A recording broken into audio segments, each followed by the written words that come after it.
Hi, I'm Greg Hunter. This is the weekly news wrap-up, the WNW 238 for May 20th, 2016. Saudi Arabia is in deep financial trouble, and that means the U.S. could also be in financial trouble. Let's connect the dots, shall we? Now, we just had the U.S. Senate vote unanimously to allow the victims of 9/11 to sue Saudi Arabia if they have a hand in the 9/11 attack that killed 3,000 people. You know they do. They're also going to release the 28-page secret report that's not going to be secret anymore. Now, the president has threatened to veto the legislation, but it was unanimous in the Senate. There is no way in the House they're not going to vote to push this through, and both houses surely have the votes to override a veto. It's just the politically correct thing to do in an election year. No way that Obama can veto this and the veto is not overridden, so you know it's going to happen. Now, Saudi Arabia has threatened to sell all kinds of U.S. assets, including treasury bonds, as some sort of reprisal, some sort of punishment in the event that they allow U.S. citizens to sue over 9/11. Well, a lot of people say that, they'll never do that. It'll hurt them more than us. But I'm not so sure about that. Maybe they need to sell because they need to raise some money.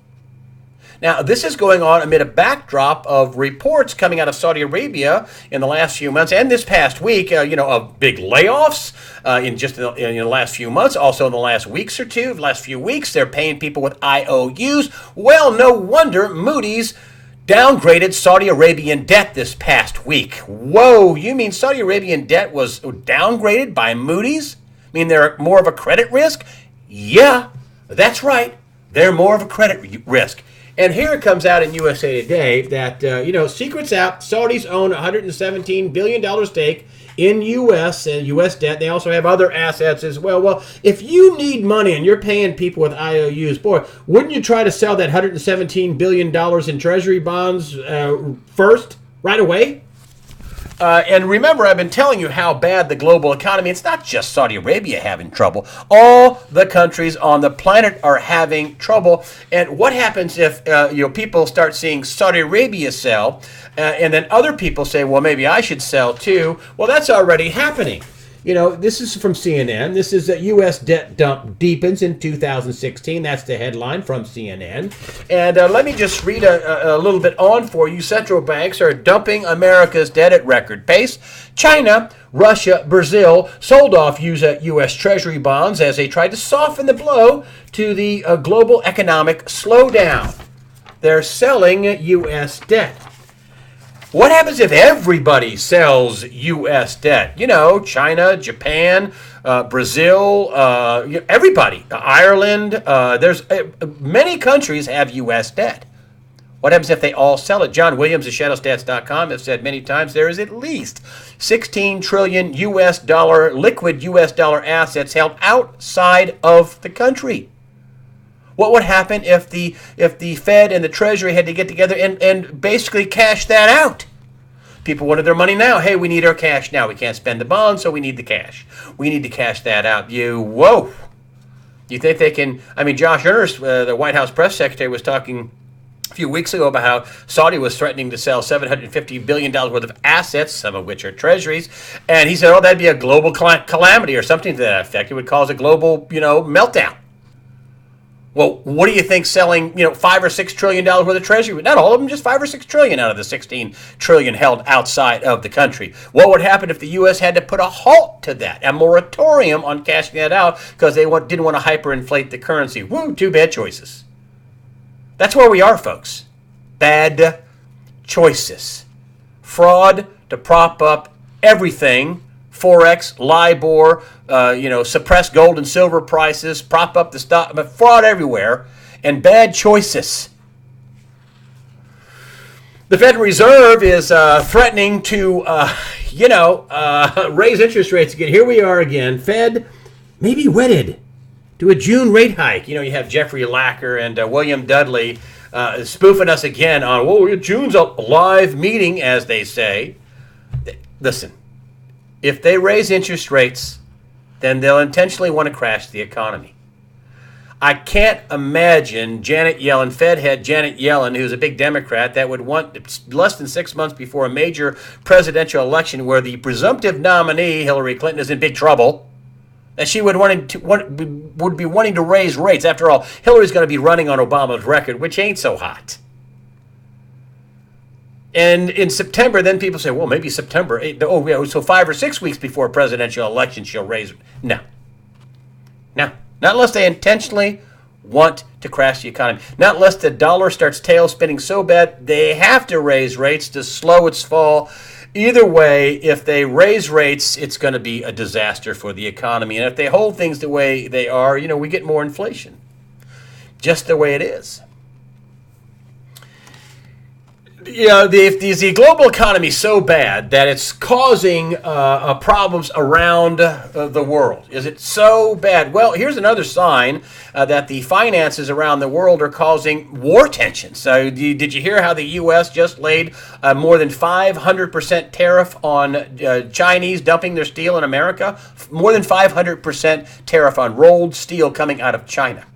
China wants to keep their workers going. They're subsidizing their steel industry. They're keeping everybody working. They're exporting unemployment. They're causing consternation and defaults and layoffs at other steel manufacturers around the world, including here in the U.S. And so, the steel makers here go to their politicians and they put a 500% tariff on Chinese steel because they're selling it at below the cost of producing it. And it's causing all kinds of layoffs and bankruptcies around the world. It's said that the Chinese steel industry can make more steel than all the producers around the world combined. Whew, wow, it's unbelievable. Of course, China's pissed. And then we have that South China Sea little battle going on where they made all these man-made islands and they say it's their territory, and the U.S. says we want to keep these shipping lanes open, and you have Chinese fighters scrambling and flying around U.S. ships and surveillance aircraft, and yet then we have this past week China once again saying we'll go to war, we'll take military action if we're provoked. Not peace talks, folks. Not peaceful, folks. Meanwhile, in Europe, the Guardian UK reports this headline. Ready for it? West and Russia on course for war, says ex-NATO deputy commander. Now, this out in a new book, this war scenario laid out in a new book by former British General Alexander Richard, and let me get it right, Sheriff. He is a deputy NATO commando coming out saying, hey, we should be getting ready for war. We're not getting ready for war. We should be. Now, this could be averted if we're really ready for war. And we're talking about Eastern Europe and Russia. Oh, boy. And then just move into the Middle East where they have this so-called, ceasefire in Syria. Not. And they have some peace talks going on in Geneva headed up by the U.S. in part by John Kerry. Well, that's not going to do well. That's John Kerry involved. And then if you move over into Iraq, you have ISIS. They say they've taken 40% of their territory, and other people say no. No. And they're having all these car bombs, go off in Iraq, and they're killing 70, 80, 90, 100 people at a time. They're trying to destabilize the government. War is not good for the economy. War is bad for the economy. After war, the rebuilding, great for the economy, but war is not good for your economy. Not good at all. I'll tell you, not good for Hillary Clinton, Bernie Sanders.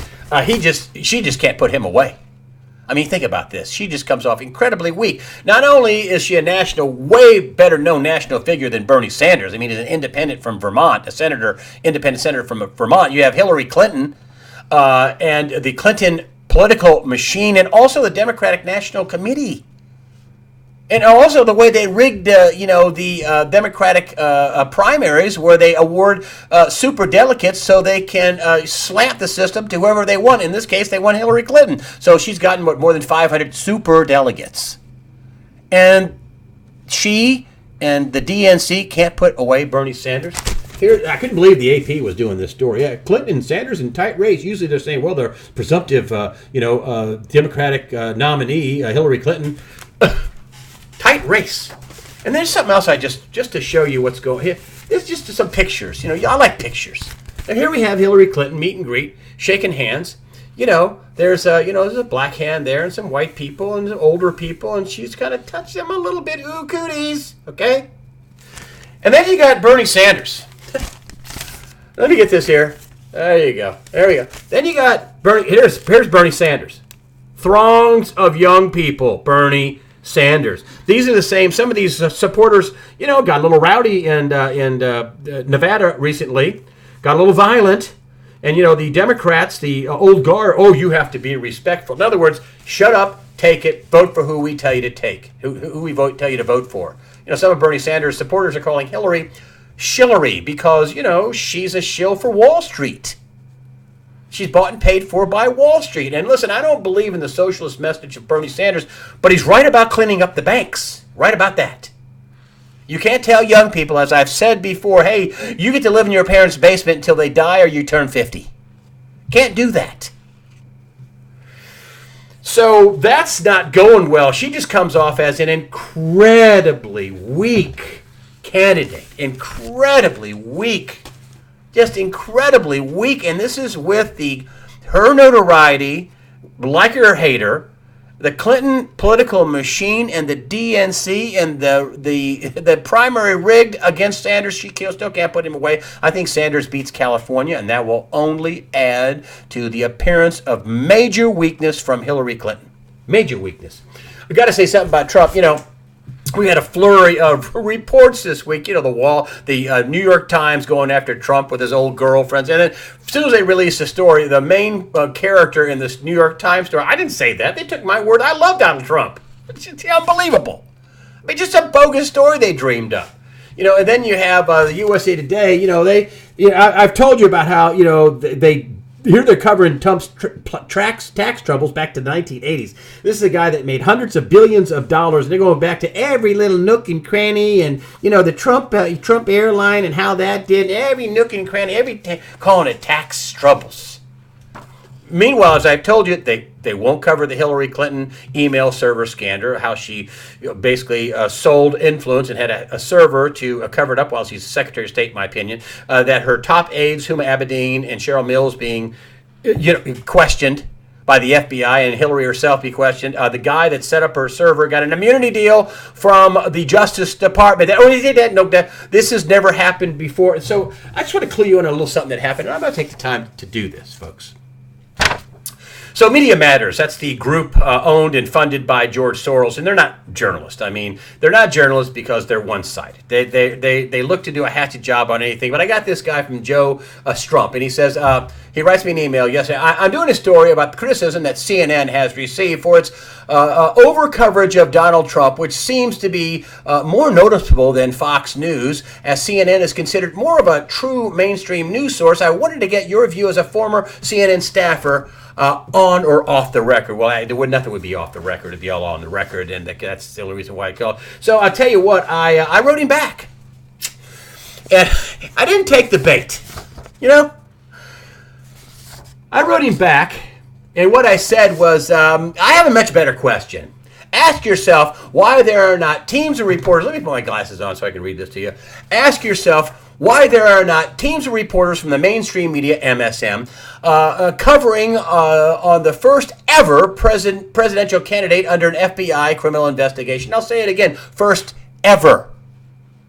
This is a real and unfolding story. It includes the person who set up Hillary Clinton's email server, getting an immunity deal from the Department of Justice. It also features two of Clinton's top aides being questioned by the FBI, Huma Abedin and Mills, and a future interview by Clinton herself. It also features a hacker extradited to the U.S. named Guccifer, who was on record bragging about how easy it was to hack the unprotected server.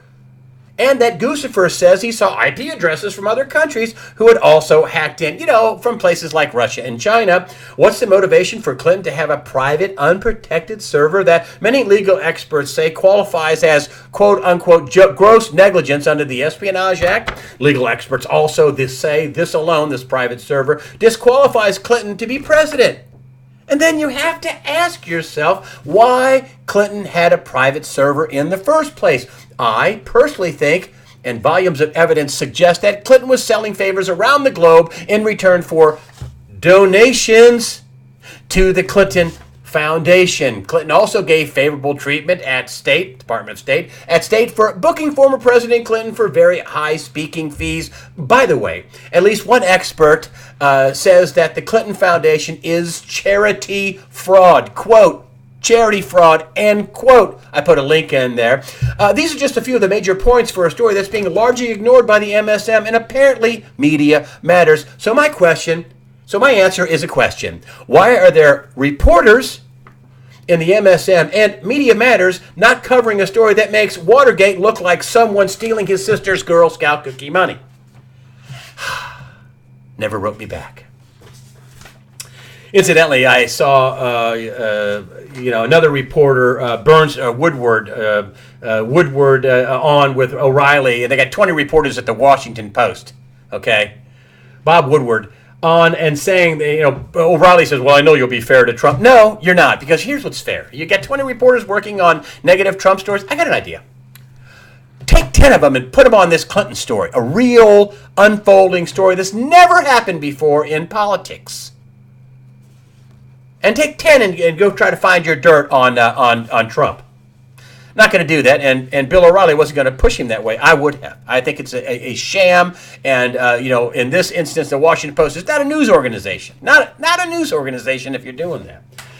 Finally, I want to end with something positive. And I've been really worried about the state of California. Here's the Drought Monitor, and look, hey, lo and behold, they're stopping some of the water restrictions. If you look up here in the very corner, there's actually white. There's no drought up there. It's the first time that's gone on for a long time. The really dark red area has lessened. They're still not out of the woods. They're way, way, way, way, way down on rainfall. I don't want to give you one map here, California, get it right side up, and they're up there is the top where there's no drought conditions. They've backed off on the water restrictions and the mandatory conservation, at least in some of the places. And there's California, and it's still not doing great, but it's doing better than it was, and that is good news. And that's what I want to leave you with, that the drought situation out west, and particularly in California, has subsided, at least for the moment, and I say amen to that. Thank you very much for supporting USA Watchdog with your comments and donations. That helps us out. Remember, fear not. Prepare yourself mentally, physically, and above all, spiritually. Fear not. God the Father is in charge.